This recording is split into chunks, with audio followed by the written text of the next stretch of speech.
Donc, François Bouscarin avait, je crois, bien préparé cette première session qui, justement, est la session dans laquelle le retour d'expérience vu sous des angles divers, à la fois des établissements pour personnes âgées, mais aussi il nous était apparu important qu'il y ait un retour des tous les établissements médico-sociaux en particulier, concernant également le handicap et le domicile. Et donc, je vais essayer de le remplacer dans l'animation de cette session. Nous aurons 4 interventions. Les 2 premières concerneront essentiellement les établissements pour personnes âgées dépendantes, les EHPAD.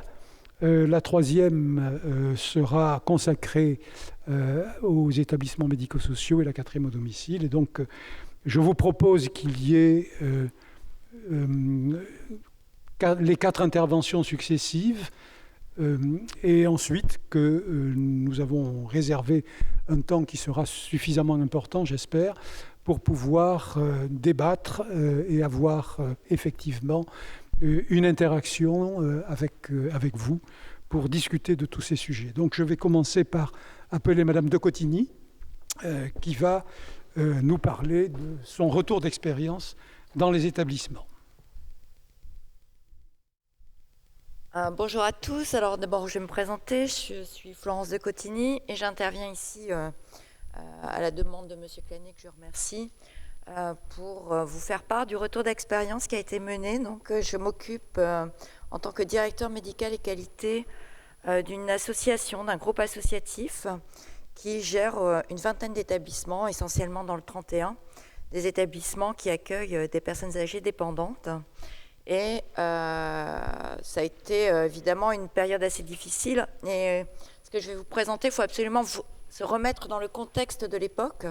Cette enquête a été faite début juillet 2020. Donc on sort vraiment de la première vague et de cette phase où vraiment on est dans la découverte de ce Covid, dans une phase où on a à la fois des craintes sur ce qui se passe, le renvoi de ce qui se passe dans l'Est de la France, en Île-de-France, on voit les chiffres qui nous affolent.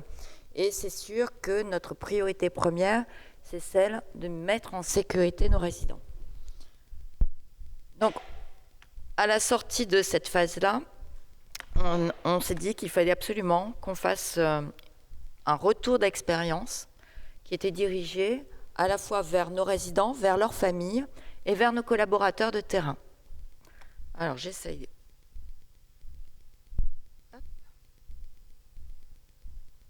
Donc, on est bien vraiment au sortir de la première vague. Donc, elle a été menée avec différents supports. Donc, un support de questionnaire, un questionnaire en ligne destiné à l'ensemble des personnes dont je vous ai cité les noms, et également des rencontres directes avec les staffs des établissements, mais également des salariés. En tout, 1120 personnes ont répondu, qui concernaient des familles et des résidents, ce qui est assez important quand même. Hein. En termes de retour, on est plutôt content. Ça veut dire que les gens avaient besoin de communiquer, de nous faire ce retour. Et 475 salariés. Globalement, chez nous, on s'occupe de 1700 résidents, on a 1400 collaborateurs. Donc, ça représente une population qui est plutôt pas mal en termes de retour. La première question qu'on s'est posée, c'était est-ce que vous avez eu le sentiment d'avoir suffisamment été informés des mesures qui étaient mises en place dans les établissements et aussi de la situation du Covid dans nos établissements. Donc globalement, vous pouvez voir que plus de 9 salariés sur 10 étaient satisfaits et 8 familles résidents également. Donc là, on était plutôt contents, on s'est dit on a bien communiqué. Ce qui était un point important, la base de la confiance, c'est quand même la communication. C'est dire ce qu'on fait, pourquoi on le fait et dans quel état d'esprit on le fait. Et ça a été une satisfaction pour nous. Ça n'a pas été vraiment une surprise parce qu'évidemment, ce lien n'a jamais été coupé avec les familles et nos salariés. Et on communiquait énormément, essentiellement par mail, par téléphone, mais on s'est rendu compte que c'était important.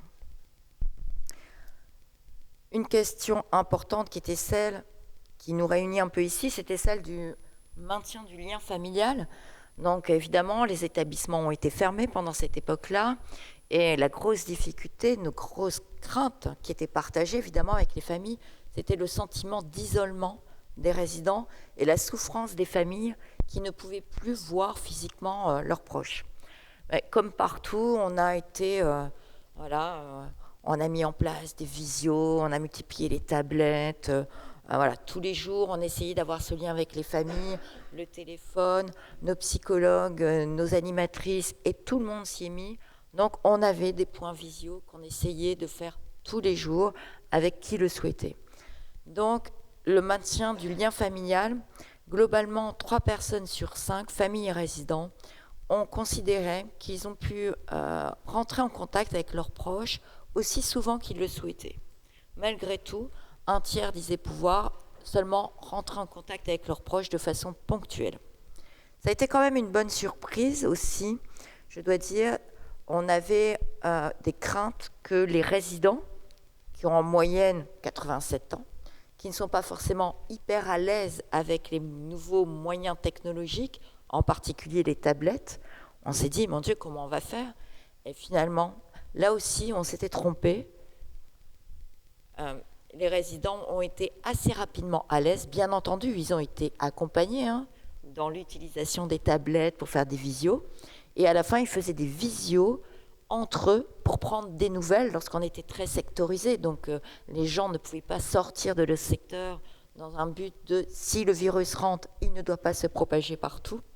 Et donc, ils se faisaient des visios entre eux, entre amis de résidents, en fait, pour prendre des nouvelles les uns des autres. Et ça a été une excellente surprise. Et ça, on a capitalisé sur ce nouveau dispositif, puisqu'on a vu qu'ils s'en servaient, qu'ils adhéraient, et aujourd'hui, on l'a maintenu avec les familles qui sont éloignées. Concernant les activités et les animations, les résidents, pour plus de 3 résidents sur 4, ont considéré que pendant cette période, il y avait suffisamment d'activités et d'animations et que c'était régulier, voire quotidien. Souvenez-vous, à cette époque-là, plus personne ne rentrait dans les établissements. Les personnes qui étaient à même d'avoir des missions d'activité, d'animation, c'était nos salariés. Les animatrices, évidemment, les psychologues, mais tout le monde y a participé. Donc ça, c'était très important pour nous de savoir si ce qu'on avait mis en place avait été perçu comme suffisant par nos résidents, qui étaient les personnes à qui c'était destiné.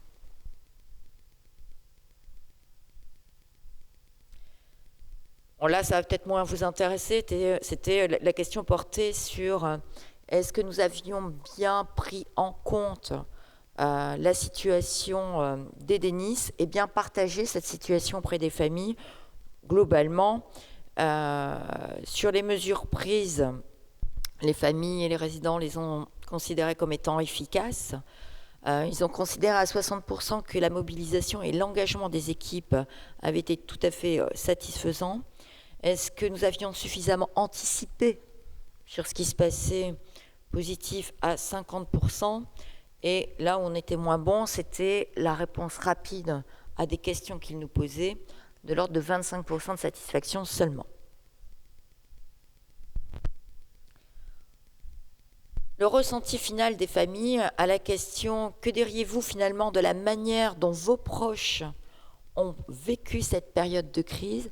Parce qu'en fait, la crainte, elle était vraiment dans l'anticipation. Les gens se disaient « Mais c'est pas possible. Qu'est-ce qui va se passer? Je ne vais pas pouvoir voir combien de temps ça va durer, comment va le vivre mon proche, comment va être ma mère, comment je vais la retrouver. » Ça a été vraiment des sujets très importants et source d'angoisse. Et finalement, 34% des familles nous ont dit, finalement, nos proches ont mieux vécu cette période que ce que j'imaginais. Et un tiers nous ont finalement dit, cette période a été sans conséquences morales, psychologiques sur mon parent. Après, il reste encore un tiers qui n'étaient pas du tout dans cet état d'esprit-là et qui avaient le sentiment que quand même il y avait eu des conséquences sur la santé essentiellement psychique de leurs proches. Je vais passer sur le matériel, ça vous intéresse moins. Pour nos collaborateurs, on leur a posé la question de l'impact sur leur travail au quotidien. Curieusement, ils nous ont dit avoir disposé pour un tiers de plus de temps au quotidien, sans doute parce que le fait de limiter les allées et venues dans les établissements, ils se sont uniquement consacrés aux résidents. Donc vraiment, ça a été une façon très différente pour eux de vivre le quotidien. Plus de 90%, sans surprise, ont adapté leur mode de fonctionnement. C'était totalement différent. Tout le monde a fait de tout. Une vision très différente. L'encadrement, tout le monde était sur le terrain, 24/24, avec des tâches, découverte de métiers. Les ASH ont donné un coup de main aux ASP, les AS aux infirmières, la directrice est allée faire des toilettes. Vraiment, ça a été un partage et une prise de connaissance du rôle de chacun qui, jusqu'à présent, n'avait jamais été aussi important.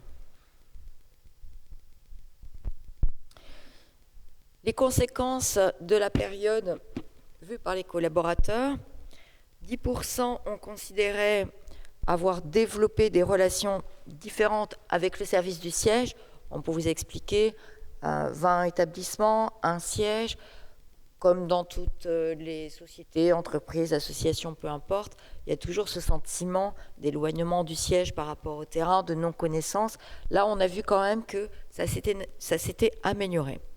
23% considéraient mieux connaître les activités et les métiers des autres. C'est ce que je viens de vous dire. Chacun a fait un peu des tâches de l'autre. Il y a eu énormément de glissements, d'agilité, d'adaptation. Ça a permis quand même de savoir ce que l'autre faisait. 26% ont considéré que ça leur avait permis d'améliorer et de développer les relations avec leur famille. Parce que les salariés, nos collaborateurs, étaient les points d'ancrage pour les familles, pour savoir comment allaient leurs parents. Et de fait, les salariés sont rentrés un peu dans l'intimité de la vie familiale.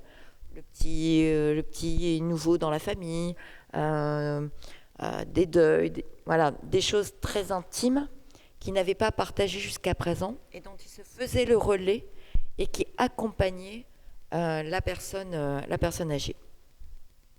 43% ont estimé être informés des risques encourus, des nouvelles procédures et de la gestion de façon générale de cette crise. 50% ont eu envie de montrer aux familles ce qu'elles faisaient au quotidien auprès de leurs proches. Il y a eu une grosse plus-value sur je peux enfin finalement montrer ce que je fais, ce que je vaux, et je me suis sentie valorisée. Beaucoup nous ont dit ça. J'ai montré ce que je faisais au quotidien. Ça leur a permis, dans 50% aussi, de se rapprocher des résidents et de beaucoup mieux les connaître. Et ça a été un impact qu'on mesure toujours aujourd'hui. Et ça leur a permis, dans 60%, de renforcer le travail d'équipe, y compris avec les équipes d'encadrement. Et au final, il y a eu 3 notions qui ont vraiment émergé. C'était la notion de vigilance, de synergie, vraiment cette solidarité, cette synergie. On travaille ensemble. Et quelque chose pour l'avenir, c'était la notion de sectorisation. Là, c'est plus technique. C'était vraiment d'être en capacité, à un moment donné ou à un autre, et on le revit aujourd'hui, de se dire, on a vécu ces organisations très sectorisées, à un moment donné ou à un autre, on va pouvoir faire preuve à nouveau d'agilité et repartir sur des organisations différentes pour faire face. Donc je pense qu'on va se poser des questions mutuellement et je laisse la parole à Yves.